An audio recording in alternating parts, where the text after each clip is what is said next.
আমি বুঝি না হুজুররা কয় টাকা বেতন পা, সব সময় দিন নতুন নতুন পাঞ্জাবি গায়ে দেয়। কালি তাই নাকি হুজুর দেখলাম আজকে বউ নিয়ে মার্কেটে গেল। হুজুরে বলে মার্কেটে গেল মানে হুজুরের বউর মুখ কি কোলো নাকি? না, মুখ ঢাকাই ছিল, কিন্তু তারপরে হুজুরে কি কারণে বউ লয়ে মার্কেটে আইবো? আর একটা কথা বলি তোরে, এই দেশে কাপড়ের দাম কিন্তু হুজুরাই বাড়াইছে। কি লম্বা লম্বা পাঞ্জাবি পরে দেওয়াস না? আবার দেখলাম হুজুরে অ্যান্ড্রয়েড ফোনও চালা। কে তুই এগুলা কি বলতেছ? হুজুরে আবার অ্যান্ড্রয়েড ফোন চালাইবো কারে? হুজুর চালাবো একটা বাটন মোবাইল, মাঝে মধ্যে কেউ ফোন দিলে কথা বলবো এলাকাতেই। দেওয়াস না মানুষের বাড়িতে দাওয়াত খাইতে খাইতে হুজুরের পেট কত মোটা বানাইছে। মানুষের বাড়িতে খায় খাইতে পেটটা বানাইছে। দেওয়াস না আমরা শরীর হুগায় কি হয়েছে। আমি হইলাম মসজিদের সভাপতি আর হুজুরে আমার সালাম দিল না, ব্যাপারটা চিন্তা করার বিষয়। এত বড় অপমান আমি কোনোভাবে মানতে পারতেছি না। সভাপতি সাহেব, আপনি মসজিদের ইমাম সাহেবের কিছু একটা ব্যবস্থা করেন। ইদানিং কিন্তু হুজুর একটু বেশি বাইরে গেছে। ইমাম সাহেব হুজুর তো আমার লগে বেয়াদবি করছে রে, কিন্তু তোদের লগে আবার কি হইছে? আমার তো হুজুরের চলাফেরাতে সন্দেহ। কয় টাকা বেতন পা, নতুন নতুন পাঞ্জাবি পরে আবার সংসার চালায়, অ্যান্ড্রয়েড ফোন চালায়, এত টাকা পয়সা কই পা? তুই তো কথাটা ঠিক বলছস, হুজুর এত টাকা পয়সা কই পা? আজকে বিকেল বেলা এটা নিয়ে বসমো। আপনি হইলেন গা মসজিদের সভাপতি, আমরা এলাকাবাসী সবাই আপনার পিছনে আছি। আপনি হুজুরের একটা কিছু ব্যবস্থা করেন। ঠিক আছে, তোরা চিন্তা করিস না, আমি সঠিক বিচারটাই করবো। সেক্রেটারি হলো একজন ফরহেজগার ব্যক্তি, এরা যদি বিচারে ডাকে তাহলে কিন্তু ফলাফল বেশি একটা ভালো হইব না। হ্যাঁ না রাখলেও তো হইব না, তুই চিন্তা করিস না। হ্যাঁ আমি ঠিক করবো না। ইমাম সাহেবরা যদি আমরা বাইর করে দিই তাহলে তো আমাদের দোষ হইব। ইমাম সাহেবের নামে এমন কিছু কলঙ্ক দিমু, ইমাম সাহেব নিজ ইচ্ছে বাইরে চলে দেব। সভাপতি সাহেব, আপনি বলেন আমার কি অপরাধ? কথা বললেন না, একটু চুপ থাকেন। আপনার বিরুদ্ধে অনেক অভিযোগ আছে, মানুষের কথা আর কি কম। আপনি তো আমার লগে বেয়াদবি করছেন।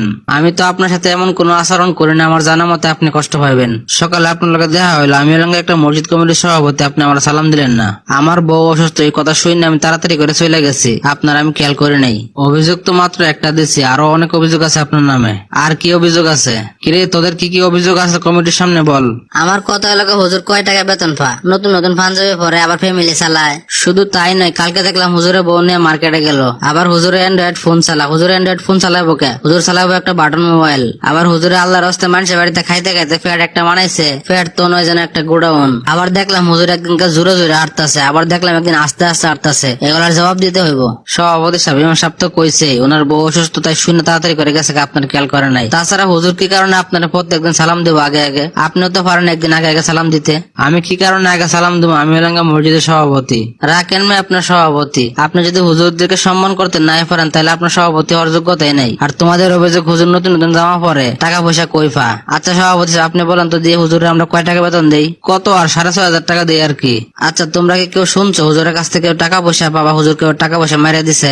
না, এখন পর্যন্ত এমন কোনো কিছু শুনি নাই। তাহলে তোমরা ভাবো আমরা এই কয় টাকা বেতন দিই হুজুরে, হুজুর নতুন পাঞ্জাবি গাই দে, ফ্যামিলি চালা, এটা দেখে আমাদের মতন কিছু লোকের সহ্য হয় না। আর তোমরা বলতেছো হুজুরে কি কারণে অ্যান্ড্রয়েড ফোন চালা? ও, তোমরা জন্য অ্যান্ড্রয়েড ফোন চালানো যায় আর হুজুরের জন্য না যায় না? তোমাদের মন মানসিকতা একটু চেঞ্জ করো। হুজুরে বলে মার্কেটে যাবো না, কই যাবো, হুজুরের ব্যক্তিগত ব্যাপার। এটা নিয়ে তোমাদের এত মাথা ব্যথা কেন? আর তোমরা বলতেছো হুজুরে মানুষের বাড়িতে খায় খায় পেট মোটা করছে। কে? আমরা সভাপতি সাহেবের তো পেট মোটা। তোমরা তো সভাপতির পেট নিয়ে কোনো সময় কোনো কথা বললো না। হুজুরে আস্তে হাঁটলেও দোষ, জোরে হাঁটলেও দোষ। হুজুরে অ্যান্ড্রয়েড ফোন চালাইলেও দোষ, হুজুর নতুন জামা পরলেও দোষ, বৌরনের রাস্তাতে হাঁটলেও দোষ।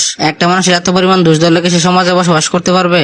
সেক্রেটারি সাহেব, নামাজের মধ্যে হুজুরের চোরাটা যেন কেমন কেমন লাগে, আমার কাছে ভালো লাগে না। আচ্ছা তোমরা বলো তো শেষ কবে তোমরা নামাজ পড়ছিলা? নামাজ নিয়ে তো আর মিথ্যা কথা বলা যাবে না।